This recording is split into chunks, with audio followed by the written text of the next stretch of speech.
Hi hello అందరికీ నమస్తే.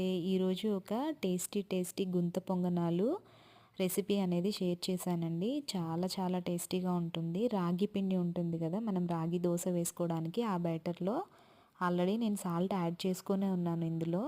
ఇంకా కొంచెం హెల్తీగా టేస్టీగా చేసుకోవడానికి క్యారెట్ తురుము అనేది ఒక క్యారెట్ తీసుకొని బాగా తురుముకొని చక్కగా అది వేసుకున్నాను. గ్రేటెడ్ క్యారెట్ ఇంకా ఒక చాప్డ్ ఆనియన్ అనమాట వేసుకొని బాగా కలుపుకొని ఇంకా ఒక అర స్పూను జీలకర్ర వేసుకోవాలి. ఈ జీలకర్ర వల్ల మనకి మంచి అరోమా వస్తుంది, ఇంకా డైజెషన్ కూడా బాగుంటుంది. వేసుకొని బాగా కలుపుకున్న తర్వాత మనకి గుంత పొంగనాలు వేసుకునే ప్యాన్ ఉంటుంది కదా, అందులో కొంచెం నూనె వేసుకొని బాగా వేడయిన తర్వాత ఈ పడ్డు అనేది వేసుకోవాలి. ఇక్కడైతే మాకు బెంగళూరులో పడ్డు అంటారండి వీటిని, రాగి పడ్డు అనమాట ఇది.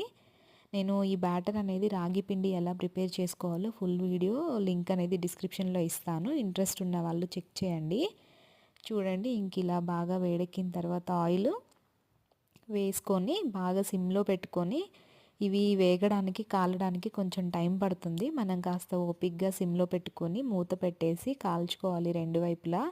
మనకి లోపల కూడా బాగా కాలితేనే టేస్ట్ చాలా బాగుంటుంది. పచ్చిగా ఉంటే అస్సలు బాగోదండి. కొంచెం సిమ్లో పెట్టుకొనే వేసుకోవాలి, అప్పుడే యాజ్ ఇట్ ఈజ్గా బాగుంటుంది. టేస్ట్ యాజ్ ఇట్ ఈజ్గా నేను చూపించినట్టుగా వస్తాయన్నమాట. మీకు ఎవరికైనా ఈ రెసిపీ కావాలి అంటే ట్రై చేయండి. సో మామూలుగా మనం ప్లెయిన్గా వేసుకునే కంటే ఇలా క్యారెట్ ఇంకా ఆనియన్ కావాలంటే కొత్తిమీర కూడా వేసుకోవచ్చు. ప్రజెంట్ అయితే నా దగ్గర లేదు. సో ఇలా వన్ సైడ్ కాలిపోయింది చూడండి.